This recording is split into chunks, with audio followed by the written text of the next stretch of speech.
This is ESPN on ABC. You're watching Kickoff Week, presented by Modelo. It's not how many times they've met.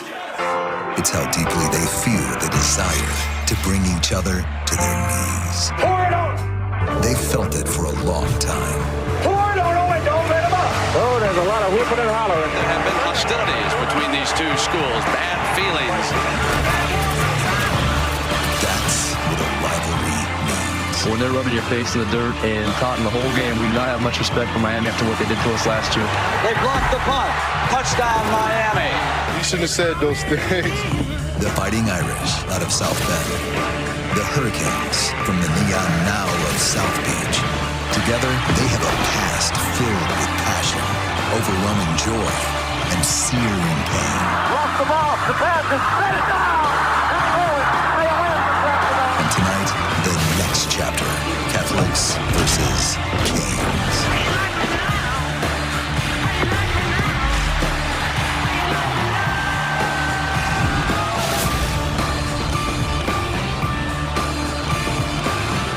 You're watching the ACC on ABC. And welcome everyone to ABC College Football Primetime. This is Kickoff Week presented by Modelo. And this historic kickoff weekend continues with a rivalry with a colorful past, renewed tonight with another meaningful game.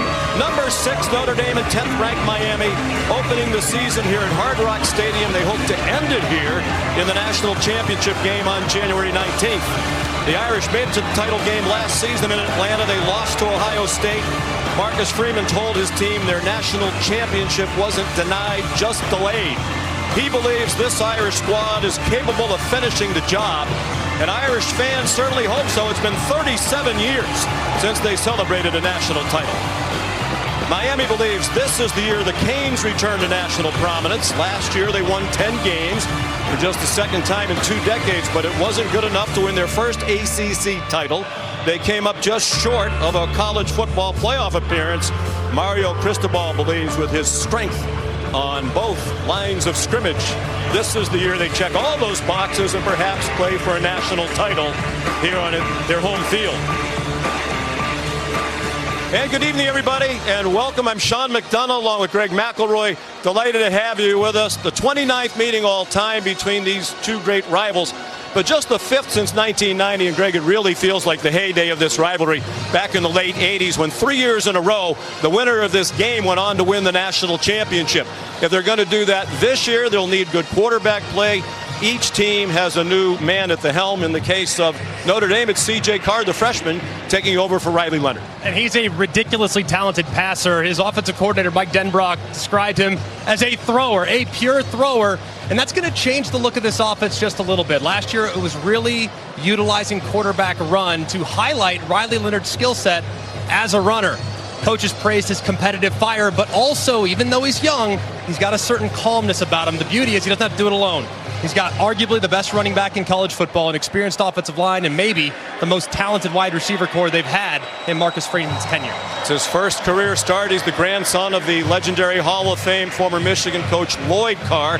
Meanwhile, quarterback play was not the problem. Offense was not the problem for Miami last year. Cam Ward was outstanding. He was the #1 pick in the NFL draft. And they have a pretty nice guy to step in for him. Carson Beck, 2 years the starter at Georgia. Last year, not as good as the year before. He hopes to have a bounce-back year in his only season leading the Canes. Well, we're all eager to see how he looks. Limited in the offseason because of a UCL injury suffered in the SEC championship game last year. But his skill set's very different from that of Cam Ward. Cam Ward thrived running around, extending plays, playing off schedule. Carson Beck's going to be more rhythmic, more methodical, and the emphasis will be on getting rid of the football very, very quickly. He's very talented. Both with the surroundings and with his new teammates and coaching staff. Lively atmosphere here in Miami. ESPN's presentation of college football on ABC will return after this message and a word from our ABC stations.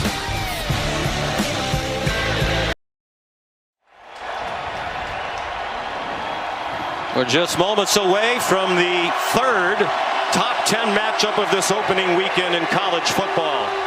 And Trojan Jimmy Johnson getting the crowd even more fired up. Miami trying to win its 18th straight home opener. They've never lost the season opening game since they moved here to Hard Rock Stadium back in 2008. A lot of those opponents nowhere near as strong as this Notre Dame team. As a matter of fact, they haven't played a ranked opponent in their home opener since Ohio State back in 2011.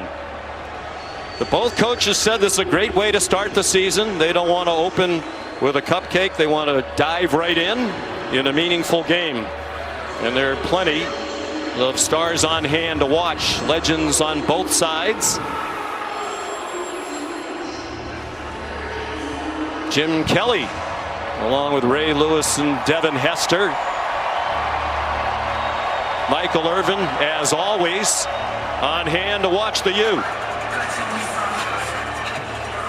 They're trying to bring back the glory days here. They thought they were on their way to doing that last season. They started 9-0 and then really struggled down the stretch. We talked about the heyday of this rivalry. This is only the 5th meeting since 1990. The last was in 2017. It was a top 10 matchup. But back in 87, 88, and 89, the winner of this game went on to win the national championship. The Canes in 87 and 89. And Notre Dame in 88. 4th season for Mario Cristobal. Steady improvement, but the fan base here in South Florida is ready to get back into the national conversation.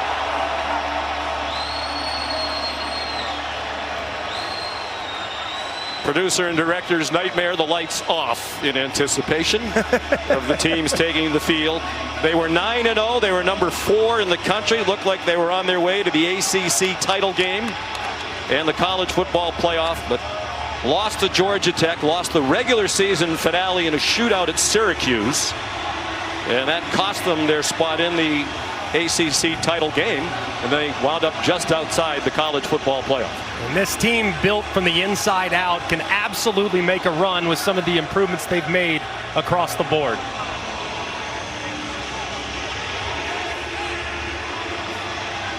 Five national championships for this proud program, but none since 2001.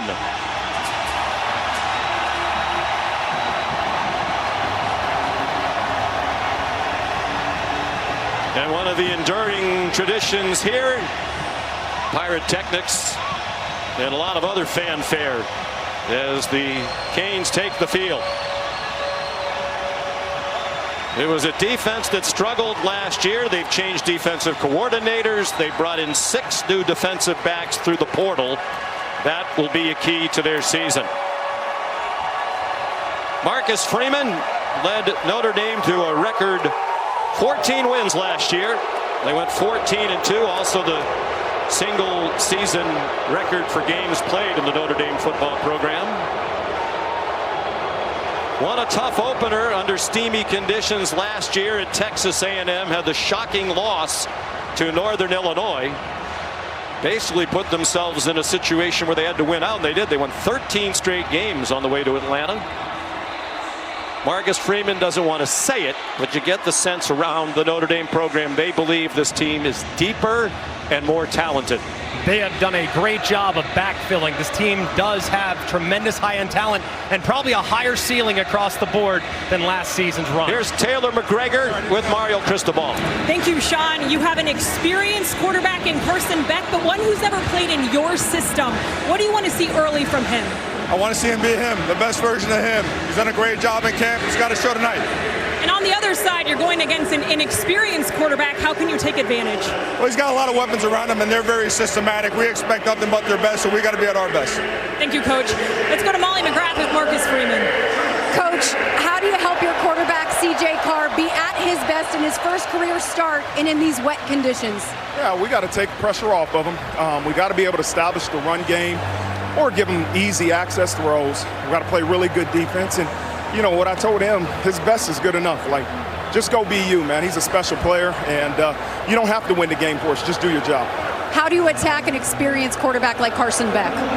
You got to try to mix it up on him pre-snap. You got to try to show him different things pre-snap and post-snap, be able to move to something different. But he's a good quarterback. He's going to make some plays. We just got to win the next one. All right, thank you, Coach. All right, thank you. Sean. All right, Molly and Taylor, thank you. ACC officiating crew led by Adam Savoie.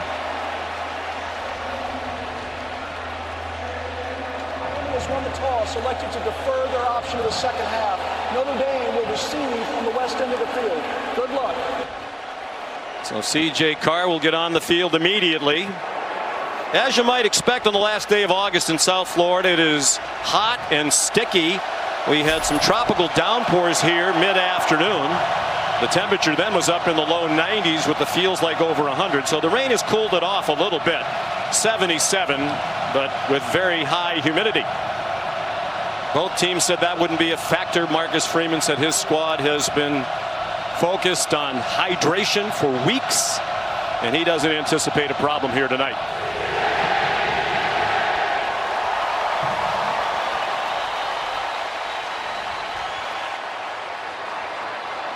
What do you think C.J. Carr is experiencing right now? Well, according to the coaches, he's got a tremendous calmness about him. He's been smiling all afternoon. He feels ready for this moment. Football family with football blood running through his veins. He'll be ready to go. He won a spirited competition. They didn't name him the starter until August 19th, and it was a battle with Kenny Minchie. Marcus Freeman said it really could have gone either way. And the nice thing for Notre Dame, they believe they have two quarterbacks who can lead them to victory every week. C.J. Carr played in just one game last year, took 4 snaps early on in a start, in a relief appearance in a rout at Purdue. Jadarian Price is back deep for the opening kickoff.